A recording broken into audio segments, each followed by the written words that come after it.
സൈനിക വിമാനത്തിൽ വിലങ്ങ് വെച്ച് ഇങ്ങനെ പീഡിപ്പിച്ചു കൊണ്ടുവരണമെന്ന് എവിടെയാണ് നിയമം? ഇതിനു മുൻപ് കൊണ്ടുവന്നവരെ അങ്ങനെ കൊണ്ടുവന്നിട്ടുണ്ടോ? ഉത്തരവില്ല മന്ത്രിക്ക്. ഇതിനു മുൻപ് സാധാരണ വിമാനത്തിൽ കൊണ്ടുവന്നു. ശ്രീ ഷാബു പ്രസാദ് മനസ്സിലാക്കേണ്ട കാര്യം, ഇവന്മാരെ പീഡിപ്പിച്ച് പറഞ്ഞു വിടുകയാണ് എന്ന് അവിടുത്തെ വംശീയവാദികൾക്ക് ഒരു സന്ദേശം കൊടുക്കാനാണ് ട്രംപ് ഈ അതിക്രിയ ചെയ്തത്. ആ പണി വേണ്ട എന്ന് പറയാൻ നമുക്ക് കഴിയണമായിരുന്നു. നിങ്ങൾ ഡീപ്പോർട്ട് ചെയ്തോ? ഇനി നിങ്ങൾക്ക് ഡീപ്പോർട്ട് ചെയ്യുമ്പോൾ ഇവരെ പീഡിപ്പിച്ചാൽ കൊണ്ടുവരാൻ പറ്റുമെങ്കിൽ വേണ്ട, ഞങ്ങൾ തരാം കപ്പൽ, ഞങ്ങൾ തരാം വിമാനം എന്ന് മറ്റു പല രാജ്യങ്ങളെയും പോലെ പറയാൻ ഇന്ത്യക്ക് കഴിയണമായിരുന്നു. കഴിഞ്ഞില്ലല്ലോ. ഇനി നിഷാദിന്റെ പ്രസംഗം കഴിഞ്ഞല്ലോ, നിർത്ത്. അതായത് ഈ രാജ്യത്തെ ബഹുഭൂരിപക്ഷം ജനങ്ങൾ അങ്ങനെ വിശ്വസിക്കുന്നില്ല. അതിൻ്റെ മീറ്റർ വേറെ ആരുമല്ല തീരുമാനിക്കേണ്ടത്. ആ മീറ്റർ തീരുമാനിക്കേണ്ടത് നിഷാദ് റാവുത്തരും മീഡിയ വണ്ണും അല്ല എന്നും കൂടി ഞാനൊന്ന് പറയുകയാണ്. ഈ നാട്ടിലെ ബഹുഭൂരിപക്ഷം ജനങ്ങളുടെയും വക്കാലത്ത് തൽക്കാലം മീഡിയ വണ്ണും നിഷാദും ഏറ്റെടുക്കുകയും വേണ്ട. ഈ നാട്ടിലെ ജനം വിഭാഗത്തിൽ പെടുന്ന ആളാണ് ഞാനും. എന്നെപ്പോലെ ചിന്തിക്കുന്നവരും ഈ നാട്ടിലെ ജനത്തിൽ തന്നെ ഉള്ള ആൾക്കാർ. ബഹുമാന്യ ശ്രീ ഷാബു പ്രസാദ്, അങ്ങ് വിശ്വസിക്കുന്ന രാഷ്ട്രീയ പ്രസ്ഥാനവും അതിന് ലീഡർഷിപ്പും അവരും എടുക്കേണ്ടതില്ല എന്ന കാര്യം സമ്മതിക്കുമല്ലോ?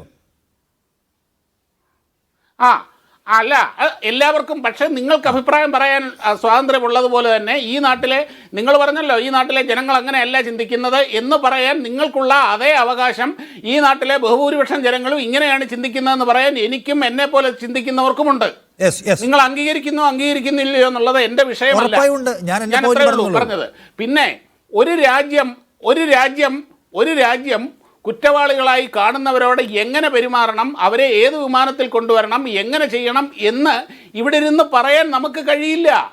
അവരെ സംബന്ധിച്ചോളം അവർ കുറ്റവാളികളാണ്. ആ കുറ്റവാളികളെ ഏത് വിമാനത്തിൽ കൊണ്ടുവരണം, അവരെ വിലങ്ങണിയിക്കണോ, അതിൽ സ്ത്രീകളെയും കുട്ടികളെയും ഒന്നും വിലങ്ങണിയിച്ചിട്ടില്ല എന്ന് പറയുന്നു. ഇനി മറ്റൊരു കാര്യം പറയട്ടെ, ഇവിടെ ചെന്ന് അവിടെ തടവിലിട്ട് അവരുടെ ഭാവി മുഴുവനും പോയി, ഇനി ഒന്നും ചെയ്യാനില്ല, ഇനി ഇന്ത്യയിലേക്ക് തിരിച്ചു വരുമ്പോൾ ഉള്ള നാണക്കേട്, ഇതൊക്കെ ആലോചിച്ച് ഇവരുടെ സമനില തെറ്റി ആ പറക്കുന്ന വിമാനത്തിൽ ഇവരെന്തെങ്കിലും അതിക്രമം കാണിച്ചാലോ? അങ്ങനെയൊക്കെ അവർ ചിന്തിച്ചിട്ടുണ്ടാവും. അങ്ങനെ ചിന്തിച്ച്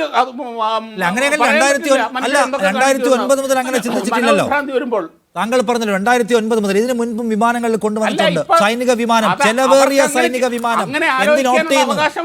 ഷാബു പ്രസാദ്, താങ്കൾക്കറിയാം ട്രംപ് എന്തിനാണ് ഈ വിലങ്ങ് വെച്ച് സൈനിക വിമാനത്തിൽ ചെലവേറിയ ദൗത്യത്തിലൂടെ ആളുകളെ പറഞ്ഞു വിടുന്നത്?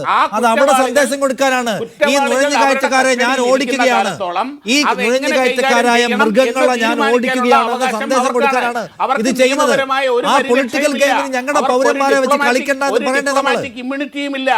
ഏതെങ്കിലും തരത്തിൽ നിയമപരിരക്ഷ ഉണ്ടായിരുന്നുവെങ്കിൽ, ഡിപ്ലോമാറ്റിക് ഇമ്മ്യൂണിറ്റി ഉണ്ടായിരുന്നു. ഡിപ്ലോമാറ്റിക് ഇമ്മ്യൂണിറ്റി ഒന്നും അല്ലാന്ന് ഷാബു പ്രസാദ്. ഇന്ത്യ പോലെ ഒരു രാജ്യമാണ് ഷാബു പ്രസാദ്.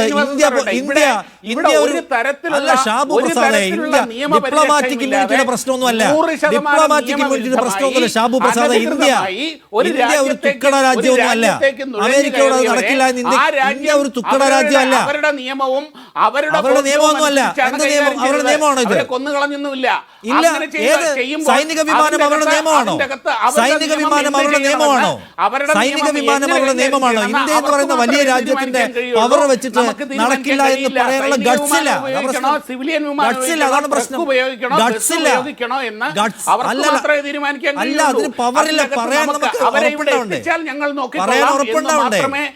പറയാൻ ഉറപ്പുണ്ടാവണ്ടേ? അതാ പ്രശ്നം. പറയാൻ കഴിയുകയുള്ളൂ. ശരി, ഒരു രാജ്യം എന്നുള്ള നിലയിൽ അവരെ നിങ്ങൾ ഇവിടെ എത്തിച്ചാൽ ഈ കാര്യത്തിൽ ഞാൻ ചോദിക്കുന്നത്, അമേരിക്കയെ സംബന്ധിച്ച് അമേരിക്കയുടേതായ നിയമമുണ്ടെന്നാണ് സർക്കാരും വേണ്ടി സംസാരിക്കുന്നവരും പറയുന്ന കാര്യം. അമേരിക്കയുടെ നിയമമൊക്കെ കാണും. പക്ഷെ അമേരിക്ക ഇപ്പൊ ചെയ്തുകൊണ്ടിരിക്കുന്ന കാര്യം കുറച്ച് കടന്നിട്ടുള്ള പ്രക്രിയയാണ്.